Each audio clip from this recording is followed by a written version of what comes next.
வணக்கம், நான் உங்கள் வாண்டரிங் மாங்க் சத்யா. மதம் சார்ந்து அப்படின்னா அதில் பல்வேறு விஷயங்கள் நம்ம யோசிக்க வேண்டியதாக இருக்குது. மதம் சார்ந்த விஷயம் அப்படின்னா ஒரு சர்ச்சோ இல்லை ஒரு கோயிலோ இல்லை ஒரு மசூதியோ அவங்க நிறுவி அதை நிர்வாகம் பண்ணுறது, அது மூலயமா ஆக்டிவிட்டீஸ் பண்ணுறது அப்படிங்கிற மாதிரி விஷயங்கள் பண்ணலாம். இந்தியாவை பொறுத்த வரைக்கும் மதமாற்றம் அப்படிங்கிறது ஒரு தடை செய்யப்பட்ட விஷயம். ஒரு கோயில் மூலயமாவோ ஒரு மசூதி மூலயமாவோ இல்லை ஒரு சர்ச்சு மூலயமாவோ நீங்கள் மதத்தை பரப்புறீங்க, இல்லை இன்னொருத்தவங்களை அவங்க மதத்துலேருந்து இன்னொரு மதத்துக்கு மாற்றுறதுக்கு ட்ரை பண்ணுறீங்க அப்படின்னா அது ஒரு அஃபென்ஸு. அது ஒரு இண்டிவிஜுவல் பர்சனும் பண்ணக்கூடாது, ஒரு அமைப்புமே பண்ணக்கூடாது அப்படிங்கிறது ஒரு இந்தியாவில் இருக்கிற ஒரு ரொம்ப ஸ்ட்ரிக்டான ஒரு ரூல். ஆனால் ஒரு சில என்ஜிஓக்கள், ஃபாரின் கான்ட்ரிபியூஷன்ஸ் வாங்குகிற என்ஜிஓக்களே நான் சொல்கிறேன், இந்த மாதிரி ஒரு மதமாற்ற விஷயங்களில் ஈடுபடுறாங்க அப்படின்னு சொல்லி மத்திய அரசு, மத்திய உள்துறை அமைச்சகம் டேட்டா கலெக்ட் பண்ணி அவங்கள வார்ன் பண்ணியிருக்காங்க. ஒரு சில என்ஜிஓஸோடைய ரெஜிஸ்ட்ரேஷன் கேன்சல் ஆகிருக்கு, ஒரு சில என்ஜிஓஸோடைய FCRA ரெஜிஸ்ட்ரேஷன் மட்டும் கேன்சல் பண்ணியிருக்காங்க. அந்த மாதிரி நிறைய எக்ஸாம்பிள்ஸ் இருக்குது. ஏன் இந்த ஃபாரின் கான்ட்ரிபியூஷன்ஸ் இவ்வளோ முக்கியமாக பேசப்படுது அப்படின்னா, வெளியிலேருந்து வர கான்ட்ரிபியூஷன்ஸ் எந்த விதத்துலேயும் ஒரு நாட்டோடைய இயற்கை சூழலை, கலாச்சாரத்தை, இறையாண்மையை பாதிக்கக்கூடாது அப்படிங்கிறதுல எந்த நாடுமே கவனமாக தான் இருப்பாங்க. அந்த விஷயத்தில் இப்போ ஒரு சில எக்ஸாம்பிள்ஸ் நம்ம பார்ப்போம். கிட்டத்தட்ட ஒரு 30 என்ஜிஓஸ் டேட்டா மட்டும் நம்ம எடுத்திருக்கோம். கிட்டத்தட்ட ஒரு 3000 என்ஜிஓஸ்க்கான டேட்டா மத்திய அமைச்சகம் வச்சுருக்காங்க. நீங்கள் அவங்களோட வெப்சைட்டில் போயிட்டு மினிஸ்ட்ரி ஆஃப் ஹோம் அஃபேர்ஸ் வெப்சைட்டில் நம்ம பார்த்தாலே தெரியும். ஆனால் நம்ம ஒரு எக்ஸாம்பிளுக்கு ஒரு 30 என்ஜிஓஸ் மட்டும் எடுத்திருக்காங்க. ஆனால் இவங்க எல்லாமே மத மாற்றத்தில் ஈடுபட்டாங்களா அப்படிங்கிற மாதிரினா கிடையாது. இதில் ஒரு சில கிறிஸ்துவ என்ஜிஓக்களும் இருக்காங்க, இஸ்லாமிய என்ஜிஓக்களும் இருக்காங்க, இந்து மதம் சார்ந்த என்ஜிஓக்களும் இருக்காங்க. அவங்க FCRA ரெகுலேஷன்ஸ்குள்ளே ஃபிட் ஆகலை, அந்த ஃப்ரேம் ஒர்க்கை அவங்க சரியாக ஃபாலோ பண்ணலை அப்படிங்கிற மாதிரி ஒரு சில நிறுவனங்களுக்கான குற்றச்சாட்டுகளாக இருக்குது. ஒரு சில நிறுவனங்கள் நாம் சொன்ன மாதிரி அந்த தடை செய்யப்பட்ட விஷயங்களை செஞ்சாங்க அப்படிங்கிற மாதிரி குற்றச்சாட்டுகளுமே இருக்குது. இதை நம்ம தெளிவாக புரிஞ்சுக்கிட்டு இந்த டேட்டாவை பார்ப்போம். இதில் முதல்ல இருக்கிறது அந்த காசா அப்படின்னு சொல்கிறது. இதுதான் 2024 அவங்களுடைய ரெஜிஸ்ட்ரேஷன் கேன்சல் ஆச்சு. இது ஒரு பெரிய சர்ச்சைக்குரிய ஒரு விஷயமே. Churches auxiliary for social action அப்படின்னு சொல்லிட்டு ஒரு என்ஜிஓ, அவங்க ஃபாரின் கான்ட்ரிபியூஷன்ஸ் வாங்கிட்டு மதமாற்ற நடவடிக்கைகளில் ஈடுபட்டாங்க அப்படிங்கிற மாதிரி ஒரு குற்றச்சாட்டு மத்திய அரசு வச்சாங்க. அது அவங்களால இல்லைன்னு சொல்லியும் ப்ரூவ் பண்ண முடியல. ஏன்னா ஒரு நிறுவனத்தோடைய ஆக்டிவிட்டீஸுமே மத்திய அரசு ஃபாலோ பண்ணிட்டு தான் இருப்பாங்க.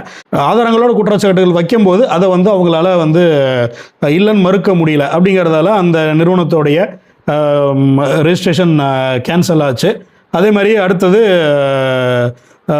CNI அப்படின்னு சொல்கிற அந்த சினோடிக்கல் போர்ட் ஆஃப் சோஷியல் சர்வீசஸ், அவங்களுமே இந்த மாதிரி கன்வர்ஷன் அலிகேஷன்ஸில் மதமாற்ற நடவடிக்கைகளில் ஈடுபட்டாங்க அப்படிங்கிறதுல அவங்களுடைய ரெஜிஸ்ட்ரேஷனுமே கேன்சல் ஆச்சு. இந்த மாதிரி பல்வேறு இயக்கங்கள், இந்த 6ஆவதாக இருக்கிற அந்த IRF இஸ்லாமிக் ரிசர்ச் ஃபவுண்டேஷன் அப்படிங்கிறது ரொம்ப ஒரு முக்கியமான விஷயம். அது 2016 ஜாகிர் நாயக்கோடைய அந்த ஆர்கனைசேஷன் அரசியல் ஃபாலோ பண்ணுற எல்லாத்துக்கும் தெரிஞ்சிருக்கும். பல்வேறு ஃபாரின் கான்ட்ரிபியூஷன்ஸ் வாங்கிட்டு இங்கே பல்வேறு மத நடவடிக்கைகளில் இங்கே ஈடுபட்டாங்க அப்படின்னு சொல்லிட்டு அன்லாஃபுல் அசோசியேஷன் அப்படின்னு சொல்லிட்டு அவங்கள UAPA ஆக்ட் மூலயமா தடை பண்ணி ஜாகிர் நாயக்கை கைது பண்ணுறதுக்கு கூட அப்போது பல்வேறு நடவடிக்கைகள் அவங்க எடுத்துக்கிட்டு இருந்தாங்க. இது எல்லாமே ஒரு சின்ன சின்ன எக்ஸாம்பிள் தான். வேர்ல்டு விஷன் இந்தியா ஃபண்ட்ஸ் வாங்கிட்டு அதை சரியான முறையில் கணக்கு கொடுக்கல, அவங்களோட ஆக்டிவிட்டீஸில் டவுட் இருக்குது அப்படின்னு சொல்லி மத்திய அரசு அப்போது தெரிவிச்சிருந்தாங்க. TNSOS, அது Tamil Nadu social service society, FCRA violation தான். அவங்க ஸ்பெசிஃபிக் ஆக்டிவிட்டியில் ஈடுபட்டாங்களா அப்படின்னா அது கிடையாது. FCRAவோடைய அந்த ரூல்ஸ் ஃப்ரேம் ஒர்க்கு அவங்க சரியாக ஃபாலோ பண்ணலை, சரியாக கணக்கு கொடுக்கல அப்படிங்கிற மாதிரி விஷயங்கள். ஜீசஸ் ரெடீம்ஸ் நமக்கு எல்லாத்துக்குமே தெரியும். அவங்களும் கன்வர்ஷன் ஆக்டிவிட்டீஸில் ஈடுபட்டாங்க அப்படிங்கிற மாதிரி. அப்புறம் ராஜீவ்காந்தி RGF ஃபவுண்டேஷன், அவங்களுமே FCRA வயலேஷன்ஸ் இருக்குங்கிறதால அவங்களுடைய அந்த இதுவுமே இது கேன்சல் பண்ணாங்க. அப்புறம் பீப்புள்ஸ் வாட்ச், இந்த மாதிரி நமக்கு நிறைய ஆர்கனைசேஷன்ஸ் நம்ம பார்க்க முடியும். இதில் நம்ம குறிப்பிட்டு இந்த மதத்தை சார்ந்த ஆர்கனைசேஷன்ஸ் தான், NGOs தான் இந்த மாதிரி பண்ணுறாங்க அப்படின்னு சொல்லி நம்ம யாரையும் நம்ம குற்றம் சொல்லிட முடியாது. சப்ரங் ட்ரஸ்ட்டு, நவசர்ஜன் ட்ரஸ்ட்டு, காமாட்சி மகிழா மண்டலி ஆந்திராவில் பெரிய பிரச்சனையாச்சு. அவங்க எஃப்சிஆர்ஏ ரூல்ஸ் ஃபாலோ பண்ணல, ஆனுவல் ரிட்டர்ன்ஸ் ஃபைல் பண்ணலை அப்படிங்கிற மாதிரி. இவங்க இதெல்லாமே வந்து ஒரு சின்ன எக்ஸாம்பிள் தான். இந்த கிரீன் பீஸ் இந்தியா சொசைட்டி அப்படின்னு இருக்கிற ஆர்கனைசேஷன் மேலே பெரிய அளவில் வந்து குற்றச்சாட்டுகள் வந்தது. பல்வேறு மாநிலங்களில் வந்து கவர்மெண்ட்டோடைய ப்ராஜெக்ட்ஸாக அவங்க தடுக்கிறாங்க. லோக்கல் ட்ரைப்ஸை வச்சுக்கிட்டு கவர்மெண்ட் வந்து எந்த ப்ராஜெக்ட்ஸ் கொண்டு வந்தாலும் அவங்க வந்து அதை அங்கே தடுத்துக்கிட்டு இருக்காங்க அப்படிங்கிற மாதிரி ஒரு கிரீன் பீஸ் இந்தியா மேலாம் ஒரு அலிகேஷன்ஸ் வந்துச்சு. அதனால அப்புறம் அவங்களுடைய எஃப்சிஆர்ஏ ரெஜிஸ்ட்ரேஷன்ஸ் எல்லாமே கேன்சல் ஆச்சு. இந்த மாதிரி வந்து நிறைய ஆர்கனைசேஷன்ஸ் நம்ம சொல்லிக்கிட்டே போகலாம். அம்னெஸ்டி இந்தியா, அதுக்கப்புறம் அவங்க பெரிய ஒரு இன்டர்நேஷ்னல் ஆர்கனைசேஷன் சிக்கலில் மாட்டினாங்க இந்தியாவில். அவங்க கொடுத்துருக்கிற அந்த ஆக்டிவிட்டீஸை மீறி வேறு விஷயங்களில் ஈடுபட்டாங்க அப்படிங்கிற மாதிரி அவங்க மேலே ஒரு அலிகேஷன்ஸ் இருந்தது. இன்னும் குறிப்பாக சொல்ல போனால் சமீப காலத்தில் ஃபோர்ட் ஃபவுண்டேஷன் நம்ம எல்லாமே வந்து கேள்விப்பட்டிருப்போம். அமெரிக்காவில் இயங்குகிற ஒரு என்ஜிஓ. உலகத்தில் இருக்க பல்வேறு நாடுகளில் அவங்களுடைய கிளைகள் இருக்குது. இந்தியாவிலுமே வந்து ஃபோர்ட் ஃபவுண்டேஷன் 1952 ஃபங்க்ஷன் பண்ணிக்கிட்டு இருக்காங்க. இந்த கோல்டு வார் பற்றி நம்ம பேசணும் இல்லைங்களா? 1947 91 வரைக்கும் சோவியத்துக்கும் அமெரிக்காவுக்கும் நடந்த அந்த கோல்டு வார், அதில் வந்து ஃபோர்ட் ஃபவுண்டேஷன் வந்து ஒரு சில விஷயங்கள்ல வந்து சம்மந்தப்பட்டிருக்காங்க. சிஐஏ அப்படின்னு சொல்கிற அமெரிக்காவுடைய சென்ட்ரல் இன்டெலிஜென்ஸ் ஏஜென்சி, அதாவது அமெரிக்கா வந்து டைரக்டாக செய்ய முடியாத பல்வேறு அரசியல் சூழ்ச்சிகள், தந்திரங்கள் மற்ற நாடுகளில் சிஐஏ மூலயமா தான் அந்த விஷயங்கள் நடக்கும். அது வந்து ஒரு கவர்மெண்ட் ஏஜென்சி சிஐஏங்கிறது. அந்த ஏஜென்சி வந்து பல்வேறு காலகட்டங்களில் அந்த ஃபோர்ட் ஃபவுண்டேஷனுக்கு அவங்க ஃபண்ட் பண்ணியிருக்காங்க. அவங்க டைரெக்டாக ஈடுபட முடியாத நடவடிக்கைகளில் ஃபோர்ட் ஃபவுண்டேஷனுக்கு அவங்க ஒரு கோவர்ட் ஃபண்டு மாதிரி கொடுத்து அந்த ஃபண்டை வச்சு பல்வேறு நாடுகளில் பல்வேறு பிரச்சனைகள் எழுறதுக்கான ஒரு அடித்தளம் வந்து அமைச்சு கொடுத்துருக்காங்க. அதாவது சிஐஏலேருந்து ஃபோர்ட் ஃபவுண்டேஷனுக்கு ஃபண்டு வந்து அவுட் சைடர் ஃபண்டு மாதிரி போகும். வேற யாரோ வந்து ஃபோர்ட் ஃபவுண்டேஷனுக்கு பணம் கொடுத்துருக்காங்க. ஃபோர்ட் ஃபவுண்டேஷன் என்ன பண்ணுவாங்கன்னா, அவங்களுக்கு சிஐஏ சொல்கிற நாடுகளில் இருக்கிற ஆர்கனைசேஷன்ஸுக்கு, என்ஜிஓஸுக்கு அந்த ஃபண்டை கான்ட்ரிபியூஷன்ஸாக, டொனேஷன்ஸாக கொடுத்து இவங்களுக்கு என்ன வேணுமோ அந்த நாட்டில் சாதிச்சுப்பாங்க. அந்த மாதிரி ஒரு அலிகேஷன் வந்து ஃபோர்ட் ஃபவுண்டேஷன் மேலே இருக்குது. இந்த ஃபோர்ட் ஃபவுண்டேஷன் இந்தியாவில் கிட்டத்தட்ட 1952 வந்து செயல்பட்டு இருக்காங்க. ஆம் ஆத்மி கட்சியோட தலைவர் அரவிந்த் கெஜ்ரிவால் வந்து அவருடைய கபீர் ஃபவுண்டேஷனுக்கு இந்த ஃபோர்ட் ஃபவுண்டேஷன்ல இருந்து அமௌண்ட் வாங்கினாரு அப்படின்னு சொல்லிட்டு ஒரு அலிகேஷனுமே இருக்கு. ஆம் ஆத்மி கட்சி வந்து இன்னைக்கு பஞ்சாப்ல கவர்மெண்ட்ல இருக்கு. இதுக்கு முன்னாடி வந்து டெல்லியில் கவர்மெண்ட்டில் இருந்தாங்க, இப்போ தோத்துட்டாங்க. அரவிந்த் கெஜ்ரிவாலே வந்து ஒரு கேஸில் அரெஸ்ட் பண்ணி உள்ளே வச்சு அவரை இப்போ ரிலீஸ் பண்ணாங்க. அதுக்கு முன்னாடி வந்து இந்தியா அகெயின்ஸ்ட் கரப்ஷன் சொல்லிட்டு அண்ணா ஹசாரே கூட, மணிஷ் சிசோடியா, அரவிந்த் கெஜ்ரிவால் எல்லாமே இருந்தாங்க. அந்த டைமில் இந்த ஃபோர்ட் ஃபவுண்டேஷனில் இருந்து அமௌண்ட் வந்து அரவிந்த் கெஜ்ரிவாலுக்கு வந்திருக்கு அப்படிங்கிற மாதிரி ஒரு அலிகேஷன். அரவிந்த் கெஜ்ரிவால் வந்து அதை ஒத்துக்கிட்டு தான் இருக்காரு. நாங்கள் ஒரு 2 தடவை ஃபண்டு வாங்கியிருக்கோம், கிட்டத்தட்ட வந்து 90 லட்சம், 1 கோடி 1.5 கோடி கிட்ட நாங்கள் அவங்ககிட்ட இருந்து ஃபண்டு வாங்கியிருக்கோம் அப்படின்னு அவங்க ஒத்துக்கிட்டு தான் இருந்திருக்காங்க. இந்த அளவுக்கான ஃபண்ட்ஸ் உள்ள இந்தியாவுக்குள்ளே பம்பிங் ஆகுது. ஒரு 10 வருஷத்துக்கு கிட்டத்தட்ட 2 லட்சம் கோடி அமௌண்ட்டுக்கான கான்ட்ரிபியூஷன்ஸ் உள்ள வருது. அப்படிங்கும்போது அது என்ன மாதிரியான நடவடிக்கைகளுக்கு எல்லாம் பயன்படுத்தப்படும் அப்படிங்கிறது ஒவ்வொரு ஆர்கனைசேஷன்ஸுக்கும் வந்து கவர்மெண்ட் பின்னாடி நின்று அதை மானிட்டர் பண்ணிட்டு இருக்க முடியாது. அவங்க எந்த நிலையில் வேணாலும் அந்த அமௌண்ட்டை வந்து அந்த என்ஜிஓஸ் வந்து பயன்படுத்தலாம். அப்படிங்கிறதால ஒரு தேசிய பாதுகாப்பு சார்ந்துமே இந்த விஷயங்கள் இருக்குது. அப்படிங்கிறதால இந்த ரெகுலேஷன்ஸை டைட்டன் பண்ணி தான் ஆகணும் அப்படிங்கிற முடிவுக்கு மத்திய அரசு வந்திருக்காங்க. இன்னைக்கு தேதிப்படி இந்தியாவில் எஃப்சிஆர்ஏ ரெஜிஸ்ட்ரேஷன் சர்டிஃபிகேட் வச்சிருக்கிற அந்த நிறுவனங்களுடைய எண்ணிக்கை பார்த்தோம் அப்படின்னா, மினிஸ்ட்ரி ஆஃப் ஹோம் அஃபேர்ஸோடைய சம்மந்தப்பட்ட அந்த எஃப்சிஆர்ஏ வெப்சைட்ல அவங்க இந்த டேட்டா கொடுத்துருக்காங்க. ஒரு 52,156 நிறுவனங்கள், என்ஜிஓக்கள் வந்து இந்த எஃப்சிஆர்ஏ ரெஜிஸ்ட்ரேஷன் வந்து யூஸ் பண்ணிட்டு இருக்காங்க. அதில் ஆக்டிவாக இருக்கிறது அப்படின்னு பார்த்தோன்னா 14,455 என்ஜிஓக்கள் மட்டும்தான். அதில் 2 விஷயங்கள் இருக்குது. ஒன்று வந்து டீம்டு சீஸ்டு அப்படின்னு சொல்கிறாங்க, இன்னொன்று கேன்சல்டு அப்படின்னு சொல்கிறாங்க. அந்த டீம்டு சீஸ்டுங்கிறது அவங்க ரெஜிஸ்ட்ரேஷன் அவங்களாவே வாலண்டியராக ரெனியூவல் பண்ணாமல் விட்டுறது. அதாவது 5 வருஷத்துக்கு ஒரு தடவை ரெனியூவல் பண்ணணும். அப்படிங்கும்போது அது முடிச்சுட்டு எங்களுக்கு இதுக்கு மேலே ஃபாரின் கான்ட்ரிபியூஷன் நாங்கள் வாங்க மாட்டோம், லோக்கல் ஃபண்ட்ஸ் வச்சு நாங்கள் ஃபங்க்ஷன் பண்ண போகிறோம் அப்படின்னு சொல்லிட்டு அது விட்டுற அந்த ஒரு 17,777 என்ஜிஓஸ் இருக்காங்க.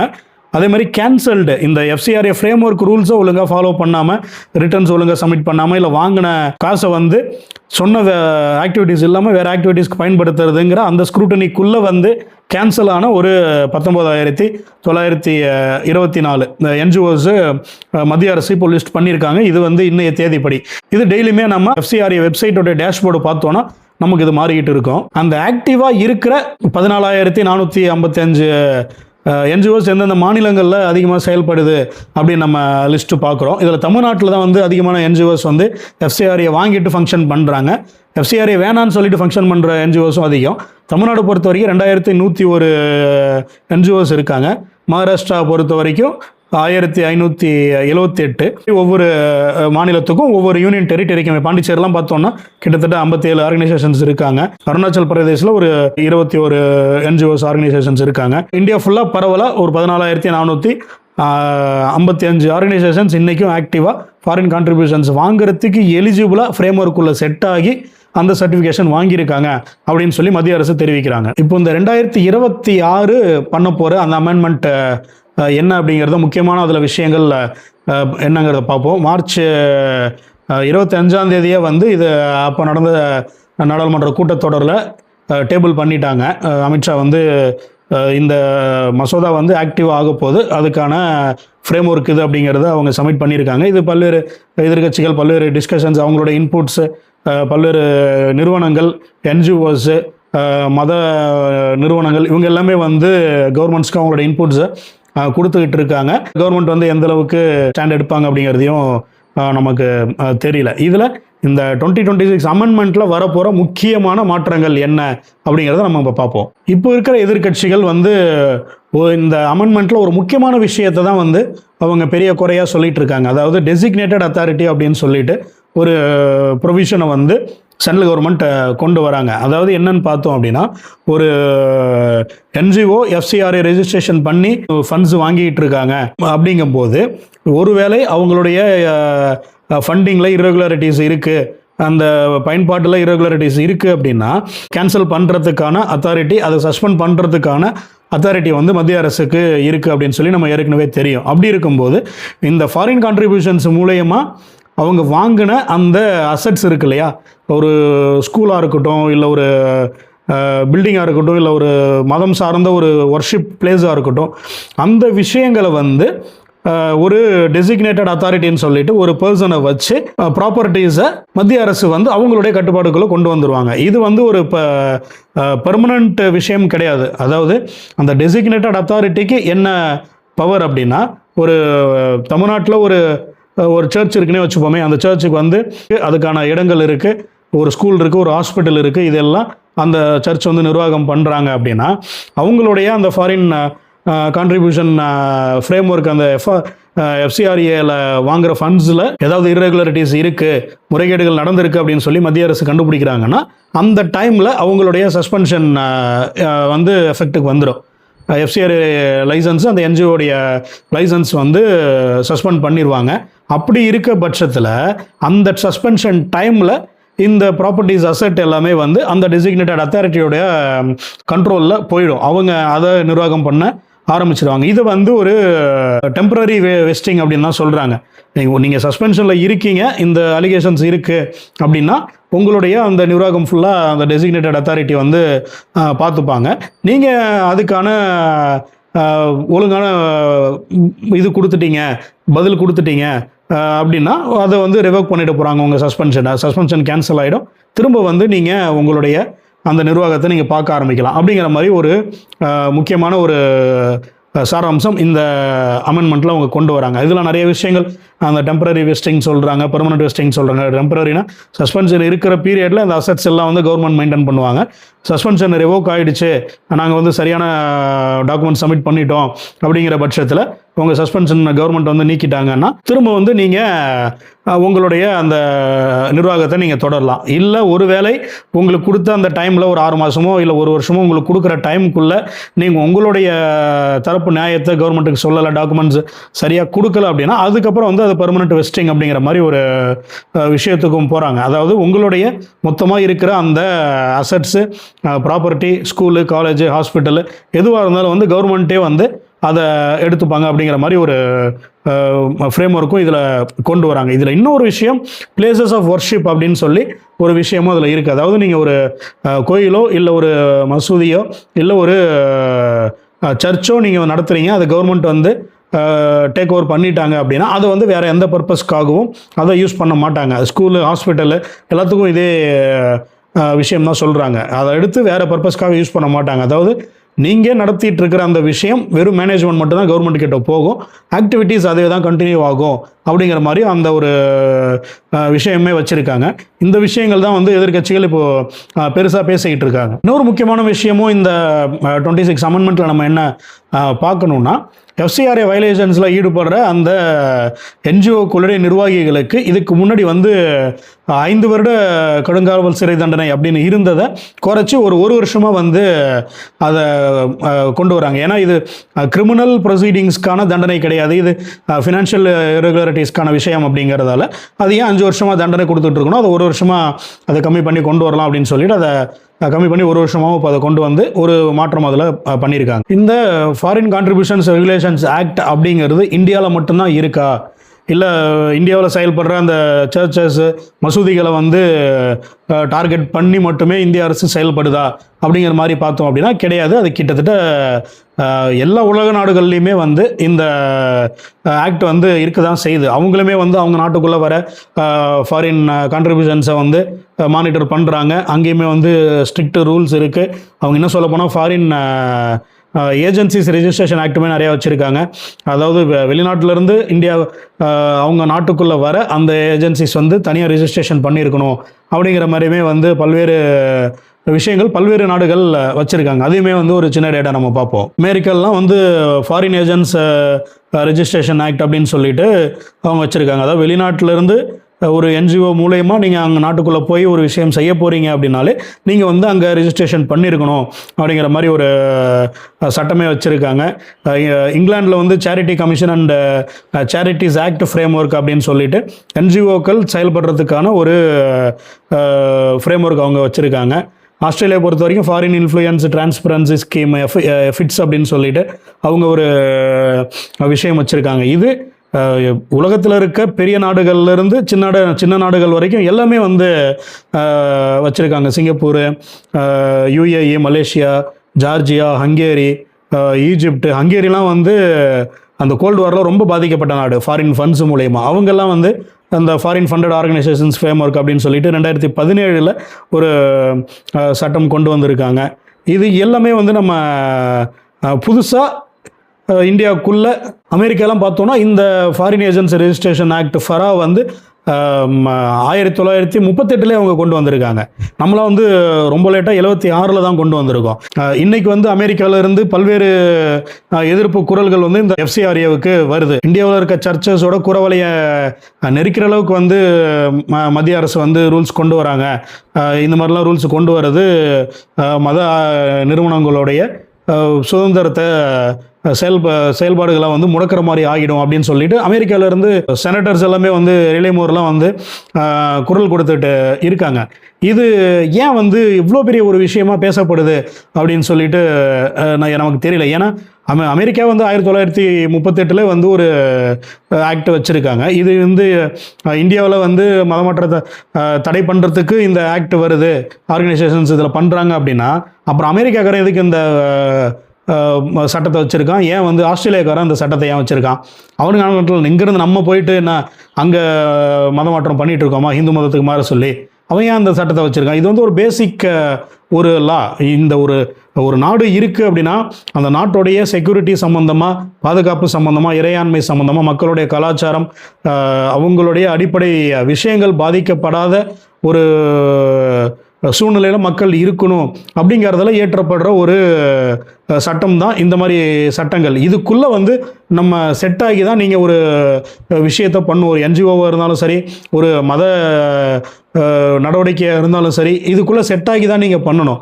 இல்லை எங்களுக்கு வந்து நாங்கள் வந்து யூனிக்கு எங்களுக்கு இதுக்கான விஷயங்கள் செட் ஆகாது, எங்களுக்குலாம் அதை மாற்றுங்க அப்படின்னு சொல்லி நம்ம போய் ஃபோர்ஸ் பண்ண முடியாது. நீங்கள் இன்றைக்கி வந்து அமெரிக்காவில் போயிட்டு இந்தியாவில் இருந்து பல்வேறு நிறுவனங்கள் அங்கே செயல்படுறாங்க. ஈஷா வந்து அங்கே ஆர்கனைசேஷன் வச்சுருக்காங்க, ஹரே ராமா ஹரே கிருஷ்ணா வச்சுருக்காங்க, ஆர்ட் ஆஃப் லிவிங் வச்சுருக்காங்க, நித்யானந்தா அங்கே சென்டர்ஸ் வச்சுருக்காரு. இவங்க எல்லாம் போயிட்டு அமெரிக்கா வந்து இந்த ஃப்ரேம் ஒர்க்கை மாற்றுங்கன்னு சொல்லி அங்கே கேட்க முடியாது. நாங்கள் வந்து உங்கள் நாட்டில் வந்து சேவ் பண்ணுறோம், அதுக்காக வந்து எங்களுக்கு இந்த விஷயங்களில் மாற்றி கொடுங்கன்னு சொல்லி அங்கே ஒரு ஹிந்து அமைப்பு போயிட்டு அந்த கவர்மெண்ட் வந்து அங்கே ஃபோர்ஸ் பண்ண முடியாது. ஆனால் நம்ம நாட்டில் மட்டும் ஏன் அந்த மாதிரி ஒரு விஷயம் நடக்கணும்னு சொல்லி நம்ம எதிர்பார்க்குறோம் அப்படிங்கிறது புரியல. ஒரு ஃப்ரேம் ஒர்க் இருக்குது, ஒரு சட்டம் இருக்குது, நம்ம யாரும் சட்டத்துக்கு அப்பாற்பட்டவர்கள் கிடையாது.